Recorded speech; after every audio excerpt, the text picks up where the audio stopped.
अस्सलाम वालेकुम। आज की वीडियो में हम करेंगे एक्सरसाइज 6D या जो mathematics book 3D 3 7th addition जो नई एडिशन आया है उसी एक्सरसाइज है ये, और इसका हम करेंगे क्वेश्चन नंबर 6 आज की वीडियो में। इससे जो पिछले क्वेश्चन से पहले करवा चुके हैं उसका लिंक मैं डिस्क्रिप्शन में दे दूंगी, आप वहां से देख लीजिएगा। और अगर अभी तक आपने मेरा चैनल सब्सक्राइब नहीं किया तो उसको सब्सक्राइब कर दीजिए और बेल आइकन को लाजमी प्रेस कर दीजिएगा ताकि आपको न्यू आने वाली वीडियोस के बारे में पता चल सके। और जो मेरा सेकंड चैनल है जिसके बीच वाली कुकिंग की, क्राफ्ट्स की, वीडियोस की वीडियोस हैं उसका लिंक भी डिस्क्रिप्शन में, उसको भी सब्सक्राइब कर दीजिएगा। और जो मेरी बहन का चैनल है उसका लिंक भी डिस्क्रिप्शन में, उसको भी सब्सक्राइब कर दीजिएगा। तो स्टार्ट करते हैं। क्वेश्चन नंबर 6 हमारे पास है कि the vertices of triangle ABC are A B and C, यानी कि जो 3 कॉर्नर्स होते हैं उसके जो 3 वर्टेक्स होते हैं उन तीनों की वैल्यूज ये गिवन है। Find the value of K if AB is perpendicular to BC। अगर वो कह रहे हैं कि AB परपेंडिकुलर है BC के, यानी कि 2 लाइंस हैं, स्ट्रेट लाइंस होती है ना, अगर 2 लाइंस आपस में परपेंडिकुलर हो तो उनका ग्रेडियंट क्या होता है, उनका प्रोडक्ट इक्वल्स टू -1 होता है। तो वही चीज़ बस इधर यूज़ करेंगे और इसको ईजिली जो है वो हम सॉल्व कर लेंगे। तो मैं यहाँ पे लिख लेती हूँ सोल्यूशन, और सबसे पहले तो इन दोनों का हमें ग्रेडियंट फाइंड आउट करना पड़ेगा। तो यहाँ पे मैं सबसे पहले लिख देती हूँ gradient of AB is equals to, मेरे पास क्या हो जाएगा, इसको कह देते हैं M है हमारे पास, ठीक है। इक्वल्स टू क्या होता है, y2 minus y1 divided by x2 minus x1। अब AB है तो A मेरे पास है -1 -3 और B मेरे पास है 2 3, यानी कि ये हो गया x1 y1, ये हो गया x2 y2, ठीक है। तो यहाँ पे मेरे पास हो जाएगा y2 किसके इक्वल है 3 के, माइनस y1 इक्वल है -3 के डिवाइडेड बाय x2 इक्वल है 2 के, x1 इक्वल है -1 के।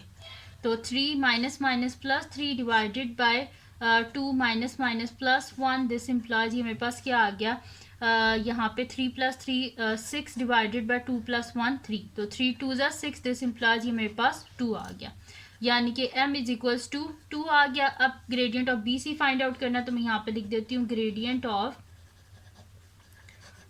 BC इज इक्वल्स टू, इसको M1 कंसिडर कर लेते हैं, ये हो जाएगा y2 minus y1 divided by x2 minus x1। अब यहाँ पे B और C है तो मैं यहाँ पे B की वैल्यू लिख लेती हूँ। B मेरे पास जो है वो यहाँ पे है B जो है वो है 2 3, तो यहाँ पे B आ जाएगा 2 3, और C जो है वो मेरे पास है K +5 और मेरे पास K है, ठीक है। तो ये हो गया x1 y1, ये हो गया x2, ये हो गया y2। तो यहाँ पे क्या है y2 माइनस y1 यानी कि K -3 डिवाइडेड बाय क्या है मेरे पास x2 यानी कि K +5 माइनस x1 यानी कि -2। तो ये मेरे पास क्या आ जाएगा K -3 डिवाइडेड बाय K 5 -2 क्या हो जाएगा 3 हो जाएगा, ठीक है। तो K -3 और K +3 ये हो गया मेरे पास। आप क्या करेंगे, ये हो गया M और ये हो गया M1, तो इन दोनों का जो प्रोडक्ट होता है वो क्योंकि दोनों लाइंस आपस में परपेंडिकुलर हैं, यहाँ पे मैं लिख देती हूँ सिंस द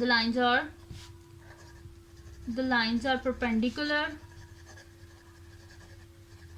तो क्या होगा, इन दोनों का प्रोडक्ट इक्वल होगा M × M1 इक्वल्स टू -1। अब यहाँ पे मैं क्या लिख देती हूँ कि M1 is equals to -1/m।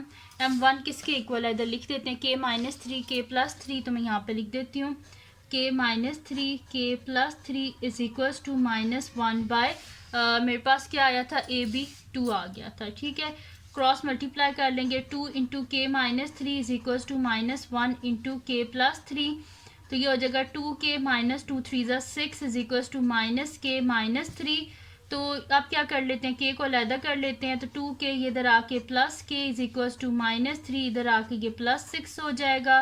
तो 2K + K 3K is equals to 6 - 3 क्या होता है 3 होता है, बोथ साइड पे 3 से डिवाइड कर देते हैं, 3 और 3 कैंसिल आउट, यहाँ पे भी 1 यहाँ पे भी 1 1 × K ही होता है, K इज इक्वल्स टू 1। तो ये आ गया हमारे पास इसका आंसर, और यहाँ पे एक्सरसाइज 6D का क्वेश्चन नंबर 6 भी सॉल्व हो गया। तो ये थी जी आज की वीडियो जिसमें मैंने आपको करवाया एक्सरसाइज 6D का क्वेश्चन नंबर 6। तो अगर ये वीडियो आपके लिए हेल्पफुल हो तो उसको लाइक कीजिएगा, मेरे चैनल को सब्सक्राइब कीजिएगा और बेल आइकन को लाजमी प्रेस कर दीजिएगा ताकि आपको न्यू आने वाली वीडियोज़ के बारे में पता चल सके। और मुझे अपनी दुआओं में लाजमी याद रखिएगा। अल्लाह हाफिज़।